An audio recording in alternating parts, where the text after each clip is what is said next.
Donc ici, dans cette leçon, on va principalement s'attarder sur l'invite de commande pour pouvoir utiliser les commandes DOS. Donc ici, vous tapez CMD dans la barre de recherche ou bien vous tapez invite de commande et vous l'avez. Si vous cliquez dessus directement, là, vous obtenez l'invite de commande en tant qu'utilisateur standard, je vais dire. Et puis après, on va l'ouvrir en tant qu'administrateur. Donc là, je refais CMD, je clique bouton droit et je fais exécuter en tant qu'administrateur. Donc là, il va me demander le mot de passe de l'administrateur. Dans ce cas-ci, je ne l'avais pas mis, mais au préalable, il faut toujours garder bien sûr un mot de passe. Et je vois la différence, c'est que ici, je suis en tant qu'administrateur dans le système 32, donc je rentre dans le noyau de l'OS. Donc là, forcément, à l'intérieur du système 32, il y a beaucoup de fichiers à ne pas déplacer, supprimer, parce que sinon, le système d'exploitation risque de ne pas fonctionner correctement, forcément. Et là, je suis simplement en tant qu'utilisateur standard et j'étais dans la session student. La différence, si je fais un dir, c'est une des commandes qu'on doit apprendre pour pouvoir afficher ce que contient ce dossier student. Je fais dir.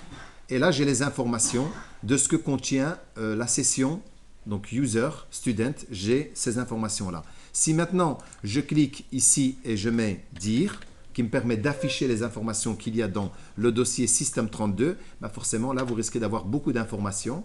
Je peux le stopper. Je fais CTRL-C, là, je peux l'arrêter d'exécuter. Si maintenant, je refais la commande et je laisse tourner, là, vous allez avoir toutes les informations jusqu'à la taille même du fichier. Et à côté, il y a les dates, heures à laquelle les fichiers ont été exécutés. Voilà, là, je suis arrivé à la fin. Ça me dit le nombre de fichiers qu'il y a, 4676 fichiers, avec la taille, etc.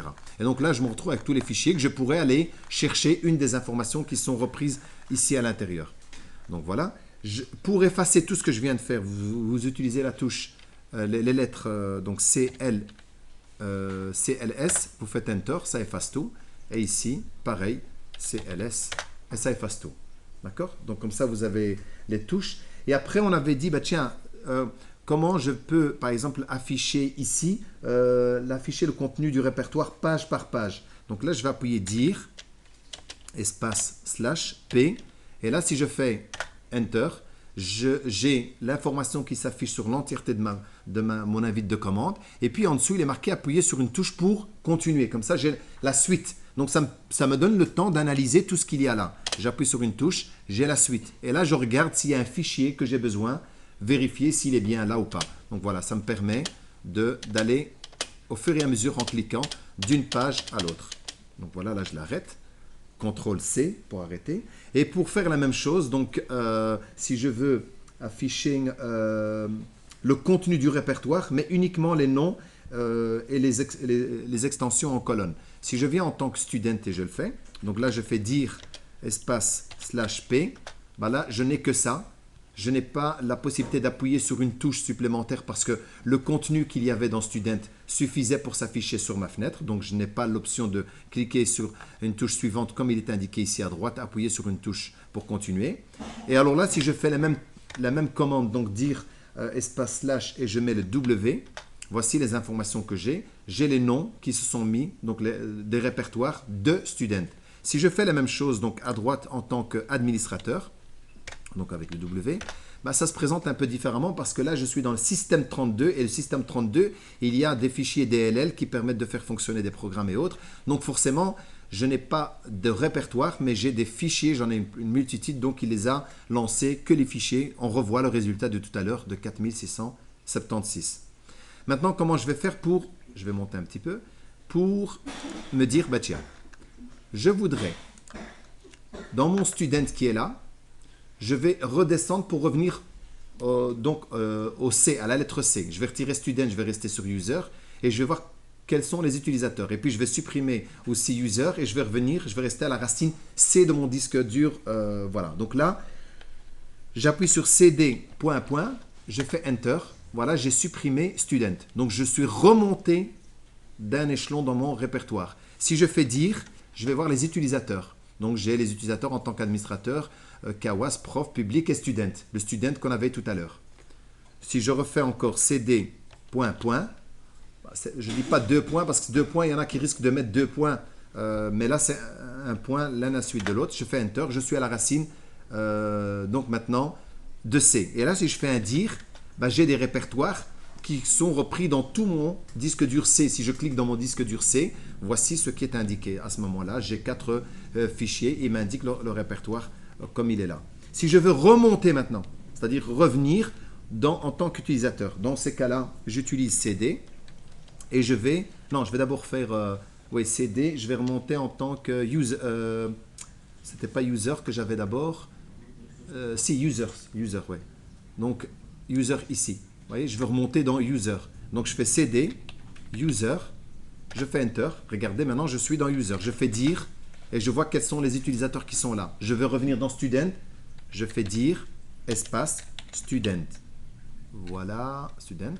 Et je suis dans... non, j'ai pas fait... Qu'est-ce que j'ai fait?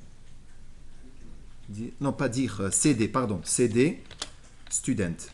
Parce que là, j'ai affiché... Voilà, CD. Et là, je suis dedans. Et remarquez ici, student est en minuscule la lettre S. Et ici, il est en majuscule juste avant. Pour vous dire que ça n'a pas d'importance. User et le student. Je peux le taper en minuscule. Il ne fait pas la différence entre la majuscule et le minuscule.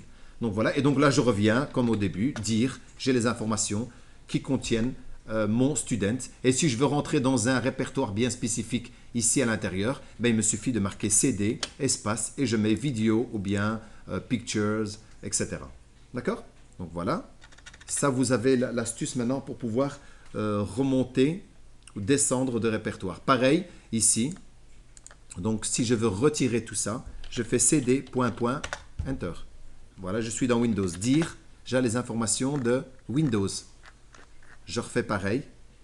Donc, je dis CD, Enter. Je suis à la racine C. Et là, je fais un dire, j'ai les informations. User, je reviens dans User. Ou bien, je reviens dans Windows. Et je reviens dans System 32. Mais dans ce cas-ci, je vais mettre la même chose que celui-là. Je vais mettre donc CD, User d'abord. C'est User d'abord. User. Voilà, qu'on voit ici. Hein. Donc là, je fais un Enter. Et puis, si je fais un dire de User, je trouve qu'ici qu'il y a Student ou une autre session. Hein, mais je vais remettre le même que tout à l'heure. CD, espace, Student. Et là, je suis dans Student. Je suis revenu la même chose que de ce côté-ci. Donc, si je fais un dire là, j'aurai la même information des deux côtés.